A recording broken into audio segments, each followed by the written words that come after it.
राघव एक crime journalist इस case की तह तक जाने आया। उसे ऐसी कहानियों में दिलचस्पी थी, लेकिन वो अंधविश्वासी नहीं था।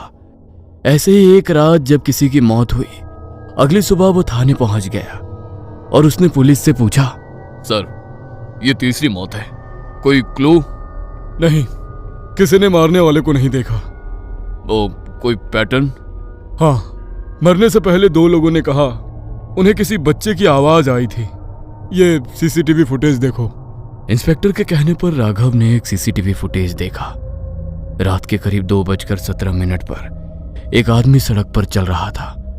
अचानक वो रुकता है और पीछे देखता है और डर के मारे भागने लगता है। तभी कोई पीछे से उसके कंधे पर झपटता है और कैमरा ब्लैंक हो जाता है। राघव हैरानी से दोबारा उस वीडियो को देख ही रहा था कि एक बूढ़ी औरत वहां आई और इंस्पेक्टर से बोली, तुम जिस चीज को ढूंढ रहे हो वो इंसान नहीं है, वो जिन का बच्चा है, अधूरा अधमरा। उसकी लंबाई सिर्फ 1.5 फुट है, लेकिन उसकी ताकत इंसान से 100 गुना ज्यादा। उसकी बात सुन इंस्पेक्टर और राघव एक दूसरे की ओर देखने लगे। राघव ने आगे बढ़कर उससे बात की। अब कौन है आप? ये किसके बारे में बात कर रही है? मेरा नाम शकीला आपा है। मैं उसकी बात करने आई हूँ जिसे आप ढूंढ रहे हैं। ये क्या बोल रही हैं आप? वो हमेशा पीछे से बुलाता है। उसकी आवाज कभी बच्चे जैसी होती है, कभी किसी अपने की। उसकी आंखें पूरी काली होती है और उसका चेहरा आधा जला हुआ।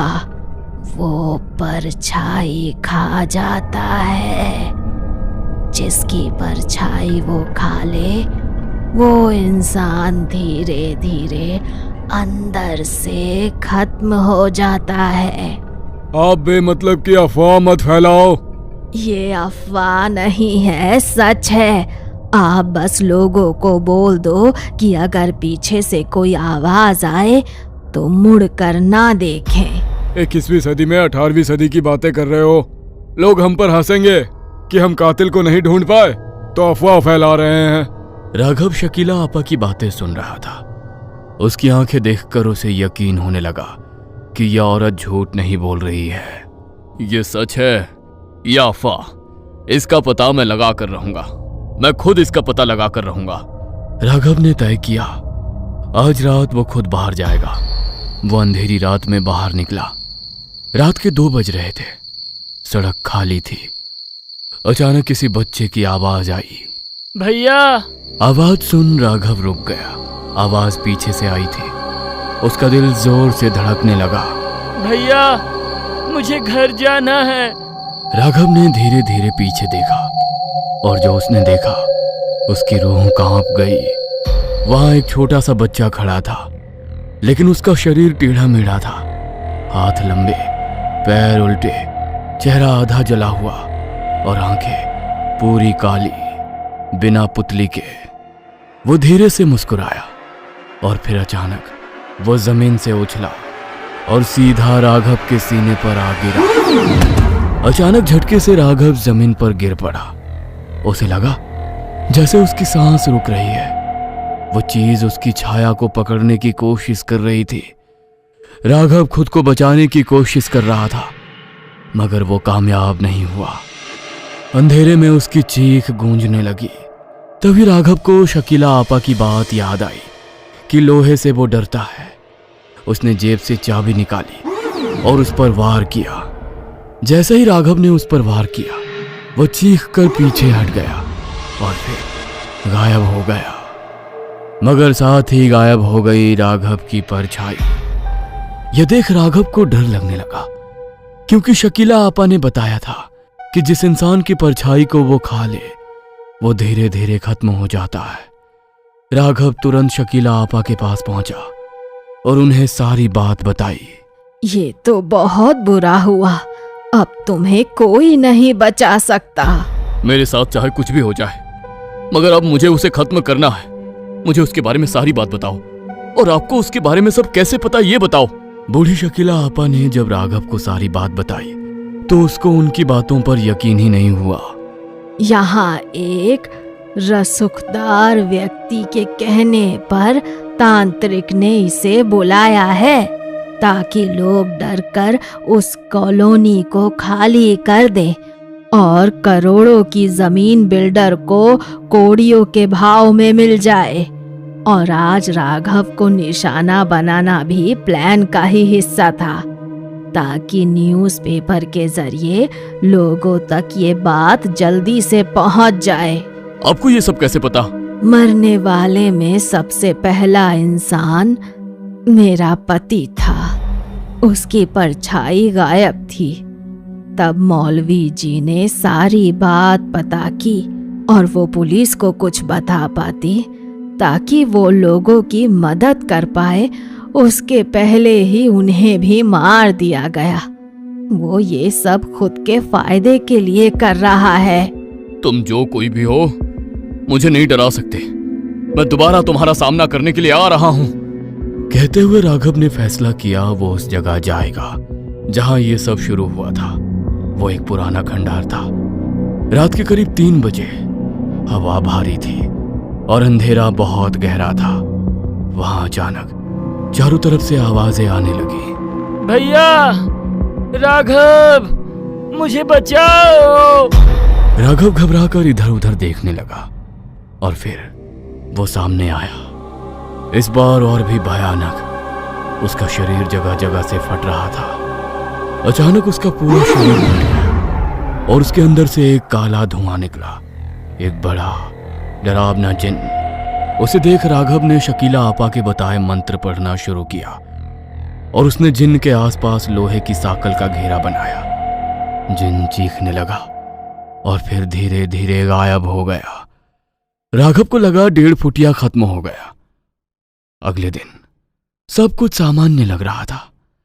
राघव ने केस बंद कर दिया।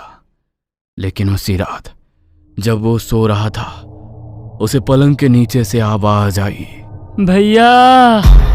उसने धीरे धीरे नीचे देखा और उसके बेड के नीचे 2 काली आंखें उसे घूर रही थी। रात के उस खौफनाक मंजर के बाद राघव की नींद जैसे टूट गई थी। बहुत ही डरावना सपना था। कहते हुए वो पानी पीने के लिए पलंग पर से उठने की कोशिश करने लगा, मगर शरीर हिल नहीं रहा था। उसने महसूस किया कोई उसके सीने पर बैठा है, भारी, ठंडा और जिंदा।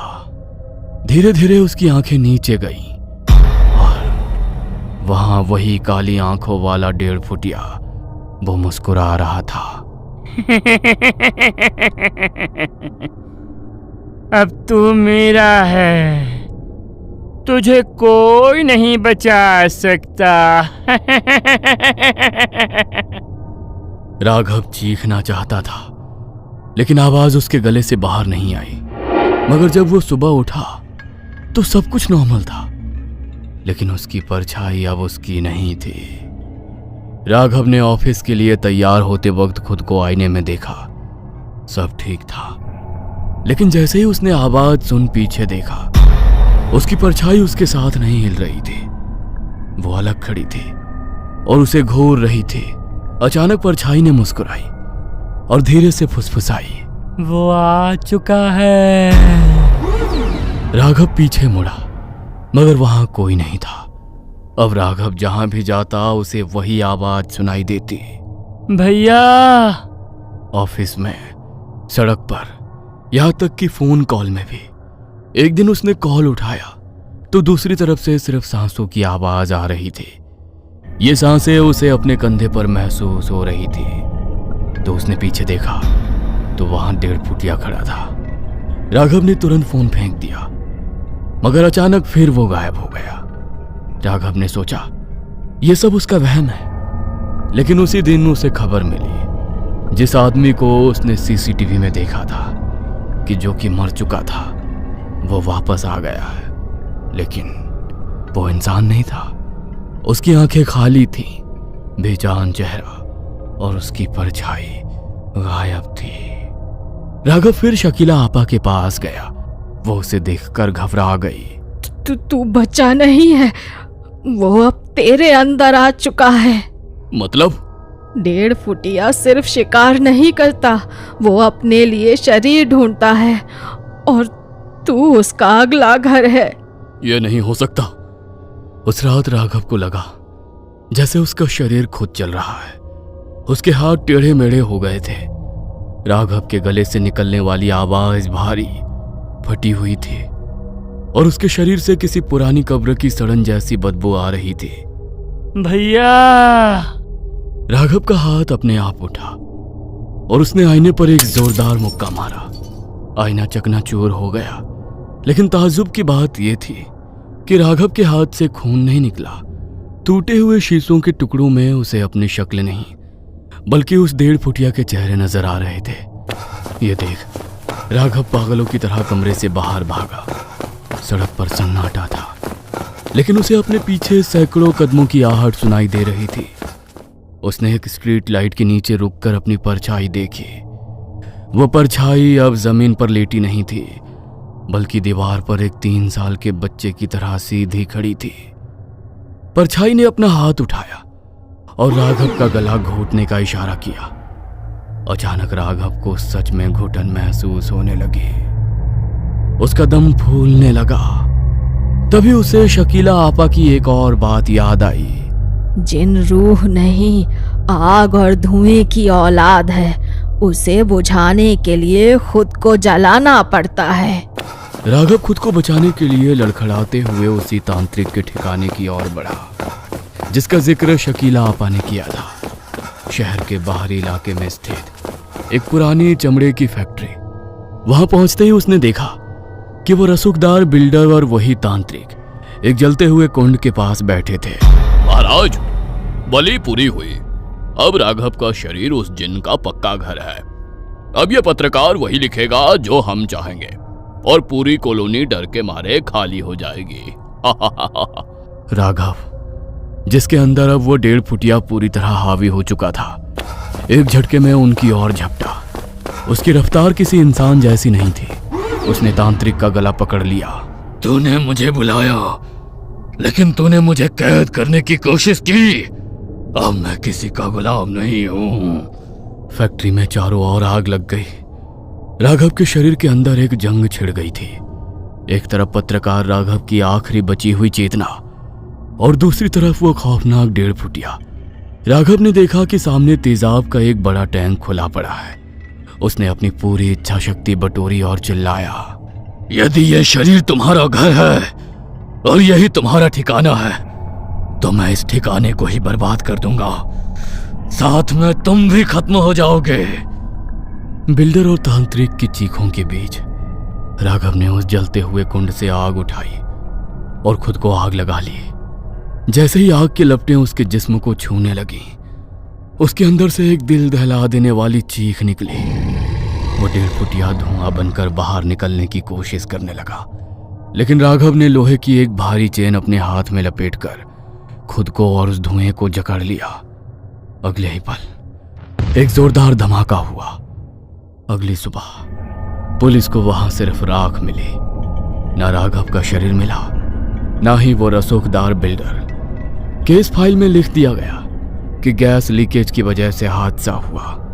महीनों बाद नरसिंहपुर की उस कॉलोनी में शांति थी, लेकिन एक रात एक नया चौकीदार ड्यूटी पर तैनात था। तभी उसे पीछे से एक पतली सी आवाज आई।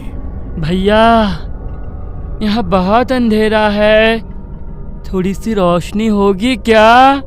चौकीदार ने जैसे ही पीछे मुड़कर देखा, उसे सड़क पर कोई नहीं दिखा, लेकिन सीसीटीवी कैमरे की फुटेज में उस चौकीदार के पीछे एक 1.5 फुट की परछाई हाथ हिला रही थी।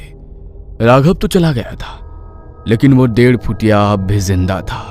अपना तो उसका कोई ना ही मालिक था, ना ही कोई रहने का ठिकाना। वो पूरी तरह आजाद था। अब कहीं वो आपके पीछे से आवाज दे भैया तो मुड़कर मत देखना।